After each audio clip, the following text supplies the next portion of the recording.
Do. So, Roger sends in today's tale, which, well, let's see what you make of this. Father Simon, I humbly prostrate myself before the Drive Time Collective for a sin committed in my days as a student in the north of England in the 1980s. As with most students, my first year was spent living in halls of residence on the college campus. Each hall consisted of 32 single rooms, each containing a bed, a desk, a battered angle poise lamp, and a wardrobe with a small single sink. This is all relevant. Bathrooms with showers and toilets were on each landing, and each block was single sex. Anyway, soon into my first year, I made good friends with a few of the lads on my floor, two of whom I shall refer to as Big Pete and Small Mike. Both were keen rugby players, liked a good drink. Like all other blocks, our building contained a ground floor flat in which lived a mature student whose role was that of block warden for that year. Our warden, we shall call him Dave, was a hairy, mature student from Middlesbrough. What? His official role was to ensure order was kept in each block and help keep first-year students and help them with any problems that they might have. What with them being first years and everything.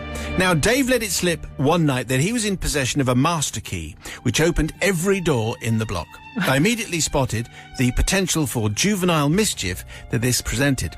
Together we hatched a dastardly plan for a week of trickery on our mate Big Pete. Now, as well as being on the heavy side, Big Pete was fastidiously clean. Every evening he would return from his studies or rugby training and head straight for the shower. The whole floor would then have to suffer his tuneless renderings of the hits of the 80s as he scrubbed and buffed himself clean. This, we decided, would be our chance for mischief and mayhem. So, day one, Big Pete, as usual, emerged from his room, locked his door, headed to the shower. Soon as we heard the sound of the running water accompanied by the opening bars of Spandau Ballet's Gold being sung off-key, both Mike and I crept from our rooms. To our delight, we discovered the master key allowed us to unlock Big Pete's door. Mike turned on the cold tap of the basin, whilst I simply spilt Big Pete's cup of pens onto his desk, moved a few things around. Then, just as we entered the room, we left quietly and locked the door. A small start, admittedly. The next night, the same routine. Tap on, pens spilled, except this time we turned on Pete's desk lamp, as well as removing the cover from his squash racket, placed the items on the floor. Now, this time, when he returned to his room, he uttered a quizzical expletive as he shut the door behind him. And that night in the college bar, Pete explained how funny things have been going on in my room. You don't think it's haunted by a poltergeist, do you? Well, for the next hour or so, we shared scary stories and theorised about the existence of ghosts. Pete started to talk about going and seeing the college chaplain to ask for his advice. Maybe, he said, I could ask him to check the room for ghosts and poltergeists. Now, this was quite something coming from Pete, who wasn't the religious kind at all. Never mind, pal, it'll all be over soon, but we did have a big finish planned for the following night.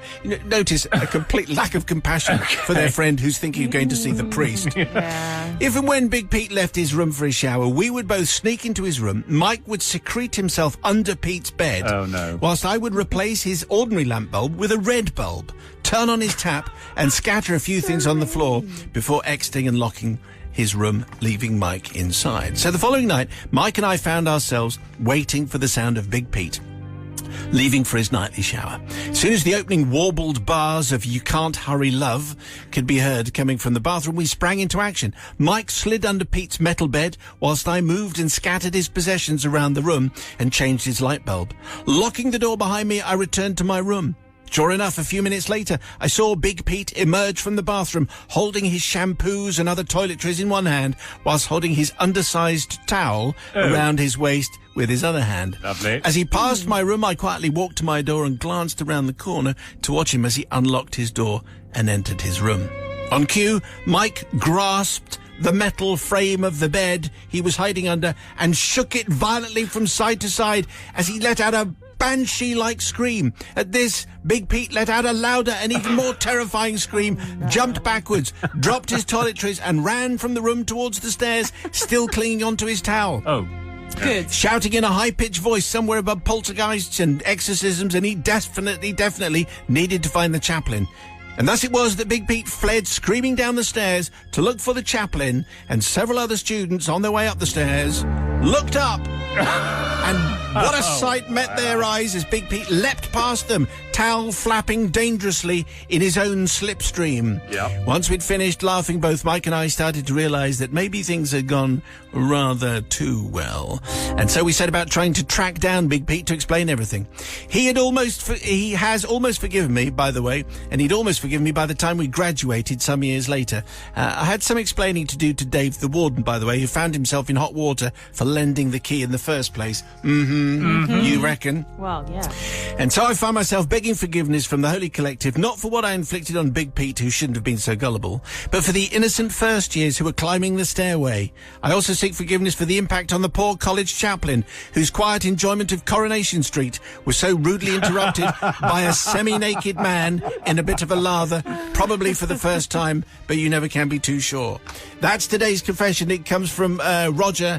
As I say, that's kind of an edited version of what he sent down. It's like a third, no, maybe a quarter of what he sent. But we get the gist. He's a bit of a prankster, but did you find it entertaining and funny? Let's check in with Sister Susie as to whether she's going to forgive or not. Well, Roger, it was fun, but I also thought it was a bit mean. And if it was, I just always put myself in that place. And if I'd have come into my room at university and the light bulb would change red and the bed was shaking, it would have terrified me. I've seen The Exorcist. No, thank you very much. So I can't forgive you. I think you're a bit mean to Big Pete. Checking in with a brother from another gutter. You have to ask, how is Hairy Pete getting hold of this master key? I mean, different times, everyone, but you know that didn't seem okay at all. And Big Pete with his small towel, that seems like a bit of a design flaw. So you know, I mean, all of these things considered, I am going to forgive. Oh, you are going to.